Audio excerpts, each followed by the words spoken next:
तो सुचरिता कुकरेती मेरे सहयोगी, उन्होंने बात की एकनाथ शिंदे से, जो यही कह रहे हैं अब की बार 400 पार और गठबंधन को ज्यादा से ज्यादा सीटें मिलेंगी। लेकिन प्रधानमंत्री इस वक्त कन्वेंशन सेंटर के भीतर हैं, जहां वो कार्यकर्ताओं से बातचीत कर रहे हैं। इस दौरान तमाम राज्यों के मुख्यमंत्री भी उनके साथ हैं। लेकिन ये वो लोग हैं जो प्रधानमंत्री को देखने के लिए यहाँ पर बड़ी देर से खड़े हुए थे और धूप में करीब 1 घंटे से इंतजार कर रहे थे।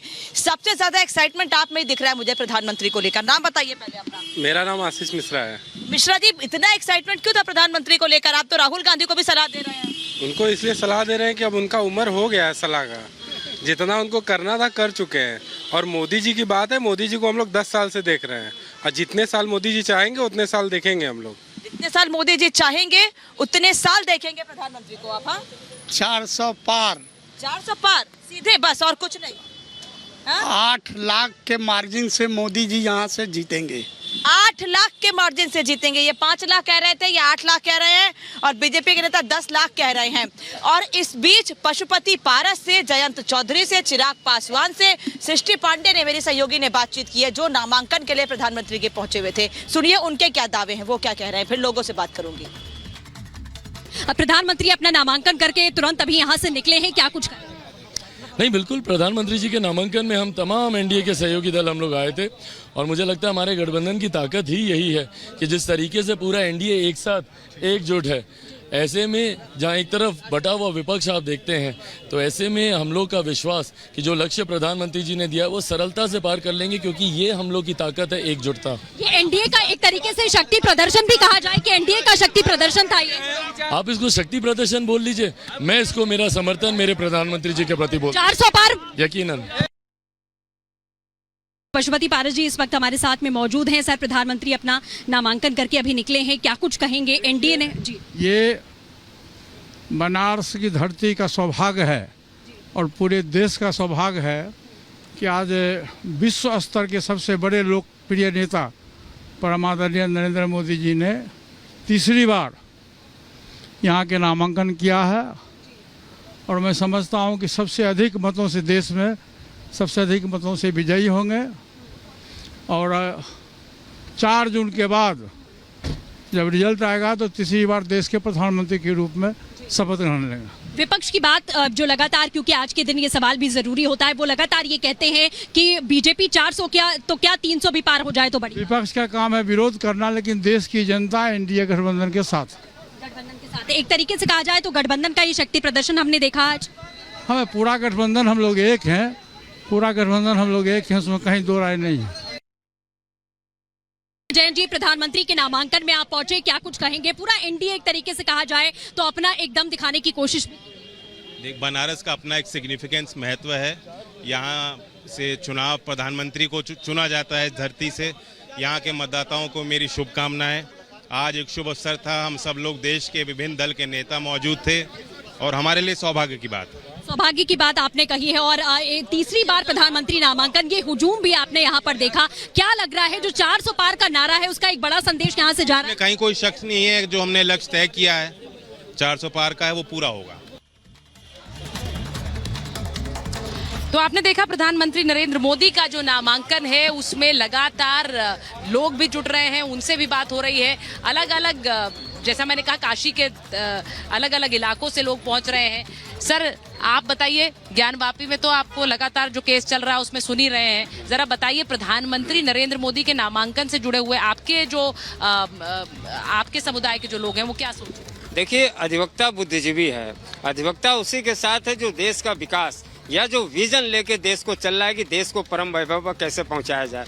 हमें लगता है इस देश में एकमात्र पार्टी भारतीय जनता पार्टी है या मोदी हैं एक नेता जो वास्तव में, जिनके पास देश के विकास का एक विजन है, एक लक्ष्य है कि भारत को कैसे परम वैभव पर विश्व के प्रथम श्रेणी में कैसे खड़ा किया जाए, एक विजन लेके चल रहा है। अन्य पार्टियां, हमें लगता है कि परिवार में अपने भाई भतीजावाद कि हमारे भाई हमारा कैसे मुख्यमंत्री हो जाए, हमारा लड़का कैसे मुख्यमंत्री प्रधानमंत्री हो जाए, लड़ाई इस पे चल रही है। लेकिन भारतीय जनता पार्टी एक विजन लेके चल रही है। और रह गई बात, ये जो वर्तमान परिदृश्य दिखाई दे रहा है, लड़ाई इस पे नहीं, अब लड़ाई इस पे है कि 400 पार की 400 नीचे। ये पूरे देश में ये पहला चुनाव है जो बहस का मुद्दा बना है। बनारस के जो लोग हैं, मैं एक बार पूछती हूँ, बनारस के लोग जो हैं, आप ये टोपी वोपी पहनकर आ गए, आप कार्यकर्ता हैं या आम आदमी?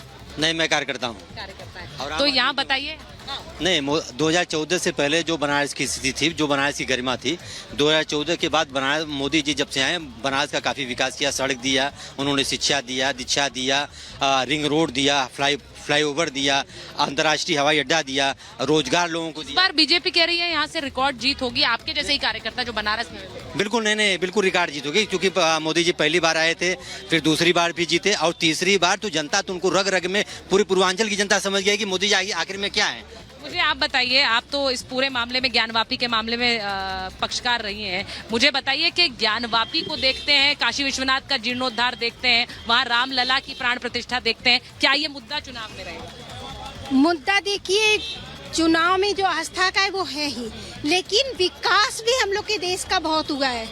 सिर्फ काशी नहीं, काशी का तो विकास 14 में जो हाल था वो आज बदल चुका है। काशी पूरी तरह से बदल चुकी है। आप कहीं भी जाइए, कहीं सड़कें, पहले एक समय था 2014 में, मुझे याद है, दिन भर हम लोग को पंखा लेके हौंकना पड़ता था, बच्चे सोए रहते थे, गर्मी से उठ जाते थे, दिन भर लाइट नहीं रहती, रात भर लाइट नहीं रहती। बहुत से लोग कहते हैं कि बिजली पूरी आने लग गई है, ये पहले नहीं था। बिल्कुल नहीं था, 24 घंटे अब लाइट रहती है। अब हम लोग ये भूल गए हैं कि कभी लाइट भी जाता था, और 2014 से पहले ये हाल था कि दिन भर हम लोग को हवा करना पड़ता। सच 12 घंटा लोग लाइट देते थे तो बहुत एहसान करते थे, और कहते थे कि बनारस को 12 घंटा लाइट दे रहे हैं 2014 के पहले। यही नहीं कहते थे, रोड व्यवस्था, बिजली, क्राइम, जगह जगह थाने पर लोग दलाल की तरह बैठते थे। आज ये सब खत्म कर दिया, वो सब खत्म हो गया। आप डायरेक्ट बात करिए, ऑनलाइन बात करिए। देखिए, तो ये जो बदलाव की गाथा बता रहे हैं, क्या ये प्रधानमंत्री नरेंद्र मोदी के लिए तीसरी बार बनारस में जीत लाएगा और एक रिकॉर्ड जीत लाएगा, जैसा कि यहाँ पर बीजेपी के कार्यकर्ता दावा करते हैं कि इस तीसरी बार सबसे बड़ी जीत प्रधानमंत्री की बनारस से होने वाली है। एक बार सृष्टि के पास चलते हैं, क्योंकि सृष्टि के साथ कुछ लोग हैं और नामांकन की प्रक्रिया पूरी होने के बाद बहुत से लोग अपने मन की बात कहना चाह रहे हैं। सृष्टि,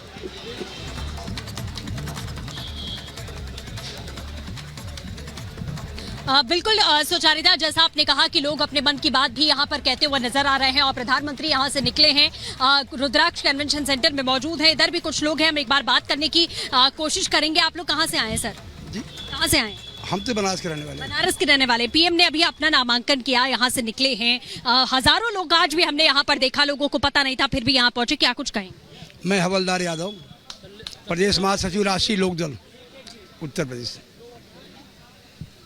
प्रधानमंत्री जी का आज नामांकन था, भारी मतलब जनता में उत्साह है, चुनाव जीतेंगे, लड़ाई का कोई सीमा नहीं, किसी से कोई लड़ने वाली टक्कर नहीं है। कोई टक्कर नहीं है, तो कोई टक्कर नहीं है। यहाँ पर कुछ कार्यकर्ता भी हैं, वो कह रहे हैं, और इसी के साथ में और भी कई लोग हैं। बात करने की इधर कोशिश करते हैं कि आखिरकार यहाँ पर भी कुछ लोग बैठे हुए हैं। सर, आप लोग बताइएगा, प्रधानमंत्री पहुंचे, अपना नामांकन दाखिल किया, निकले हैं और अपार प्रेम यहाँ की जनता देती हुई नजर आ रही है, क्या कहेंगे? जीत रहे हैं यहाँ से, जीत रहे हैं जी, विकास के दम पर। हाँ, विकास के। कहते हैं कि मैं काशी का बेटा हूँ, काशी की जनता वैसे ही उनको एक्सेप्ट करती है। हाँ, एक्सेप्ट करती है जी। इधर कुछ काले कोट वाले वकील भी हैं। ये कहा जा रहा था कि प्रधानमंत्री का स्वागत करने के लिए उनके लिए यहाँ पर बहुत सारे वकील भी पहुंचे हुए हैं, आप लोग कुछ कहेंगे? हाँ, क्या लग रहा है? एकदम जीत रहे हैं, बम्पर वोट से जीतेंगे, रिकॉर्ड न टूट जाए, और जहाँ काशी की जनता यही चाह रही है, रिकॉर्ड बनाना। रिकॉर्ड बनाना। इधर भी कुछ लोग हैं, आप और क्या कुछ कहना चाहेंगे? प्रधानमंत्री गए हैं, अपार प्रेम मिला, लोग कह रहे हैं कि रिकॉर्ड टूटने वाला है इस बार सारा। क्या आसपास जीतेंगे? 10 लाख। कुछ लोग 15 भी कह रहे हैं। नहीं, 15 10 तो है, 10 तो क्लियर है, 10 तो जाएगा। और इधर और भी कुछ आप बिल्कुल, क्या कुछ कहेंगे सर, जिस तरीके से प्रधानमंत्री गए? जिस प्रकार से यहाँ पर जन सैलाब वो बढ़ रहा है, कल तो मैं रोड शो में आया था, जिस प्रकार से लोगों की आंखों में आंसू और ऊपर से महिलाएं, उन पर पुष्प, महिलाओं की संख्या बहुत ज़्यादा थी। तो मैं समझता हूँ कि मैंने एक व्यक्ति ऐसा नहीं मिला है, मैं 3-4 दिन से घूम रहा हूँ, जिन्हें प्रधानमंत्री मोदी या एनडीए के बारे में कोई भी आलोचना की एक लाइन भी बोली हो, और इंडिया गठबंधन के अंग्रेज तो समझ लिया आलोचना का पूरा समर्थन मिलता हुआ नजर आ रहा है, ऐसा यहाँ के लोगों का कहना है, कार्यकर्ताओं का भी कहना है, क्योंकि कल रोड शो से लेकर आज तक जो तस्वीरें यहाँ पर देखी गई हैं वो बता रही हैं कि किस तरीके का प्रेम जो है वो काशी देती हुई प्रधानमंत्री को नजर आ रही है। कई केंद्रीय मंत्री भी यहाँ पर पहुंचे हुए थे नामांकन के दौरान, क्या कुछ उन्होंने कहा आपको सुनाते हैं। और हमें पूरा विश्वास है, जनता पर हमारा विश्वास है, और इंडिया आघाड़ी का बहुत बड़ा मतलब यहाँ मतलब उनको धक्का मिलने वाला है और हमें बहुत बड़ी सफलता मिलेगी। उत्साह है माननीय प्रधानमंत्री जी ने अपना नॉमिनेशन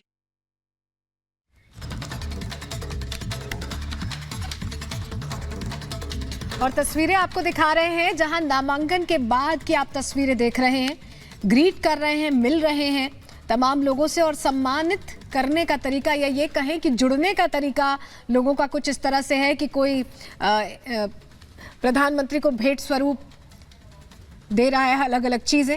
राजनाथ सिंह भी आपको नजर आ रहे हैं, चिराग पासवान नजर आ रहे हैं, उपेंद्र कुशवाहा, मांझी, ये तमाम वो चेहरे, एनडीए का पूरा कुनबा एक तरह से पहुंचा हुआ है और हर तरह से चंद्रबाबू नायडू को आप देख रहे हैं। हर कोई जुड़ना चाहता है इस खास मौके पर जब तीसरी बार नामांकन दाखिल किया है प्रधानमंत्री ने और यही वजह है। मोदी की जो तस्वीरें आप इस वक्त देख रहे हैं, गृह मंत्री अमित शाह उनके साथ हैं। वाराणसी में वो लोगों से मिलते हुए, लोगों का जो अभिवादन है वो स्वीकार करते हुए आप देख रही है। प्रफुल्ल पटेल उनके साथ हैं, जीतन राम मांझी, चिराग पासवान, ये सब वो नेता हैं जो एनडीए के नेता हैं और यहाँ प्रधानमंत्री के नामांकन के लिए पहुंचे। अनुप्रिया पटेल उनके साथ हैं। ये सब नेता, चंद्रबाबू नायडू को आप देख सकते हैं, यानी सिर्फ बीजेपी नहीं, एनडीए को साथ लेकर प्रधानमंत्री नरेंद्र मोदी ने आज अपना ये नामांकन किया है। योगी आदित्यनाथ वहां बैठे हैं, बीजेपी शासित राज्यों के मुख्यमंत्री भी पहुंचे हैं और प्रफुल्ल पटेल ने प्रधानमंत्री को मुकुट पहनाया, कोई उन्हें शॉल भेंट कर रहा है। एनडीए के सर्वमान्य नेता के रूप में एनडीए के प्रधानमंत्री के जो दावेदार हैं प्रधानमंत्री नरेंद्र मोदी, 2 टर्म पूरे करने के बाद अब तीसरे टर्म की जो ये लड़ाई है, जो एनडीए 400 पार की बात कर रही है, उस 400 पार की इस लड़ाई के लिए प्रधानमंत्री नरेंद्र मोदी ने आज अपना नामांकन दाखिल किया है और यहाँ बनारस में चुनाव 1 जून को होना है। बनारस के इस चुनाव से पहले, 1 जून के इस चुनाव से पहले 3 चरण के चुनाव अभी बाकी हैं, तो यहाँ बनारस से संदेश, कोशिश ये कि बाकी 3 चरण के चुनाव को भी साध पाए प्रधानमंत्री नरेंद्र मोदी के नामांकन से, क्योंकि यहाँ से संदेश न सिर्फ बनारस के लिए, पूर्वांचल की सीटों के लिए, यूपी और बिहार की सीटों के लिए, यूपी की 80 सीटें, बिहार की 40 सीटें और जहां पर कुछ सीटों पर वोटिंग हो भी चुकी है, लेकिन उन्हें साधने के लिए ये जो तस्वीरें आप इस वक्त देख रहे हैं, प्रधानमंत्री का नामांकन और प्रधानमंत्री अपने हर जो एक आधिकारिक कार्य होता है उसे भी जनता से जोड़ने की एक तरीका ढूंढ लेते हैं और इसीलिए इस नामांकन से पहले जो रोड शो किया और नामांकन के बीच भी नमो घाट जाना हो, दशाश्वमेध में पूजा हो, वहां पर बहुत सारे लोग होते हैं, तो अलग अलग पड़ाव पर लोगों से मिलते जाना और बनारस के जनता को जोड़ के अपने साथ ये नामांकन आज कर रहे हैं। और न सिर्फ एक तरफ आम जनता है, दूसरी तरफ एनडीए के बड़े नेता हैं, दोनों तरफ, दोनों को साथ लेकर आज प्रधानमंत्री ने नामांकन किया है।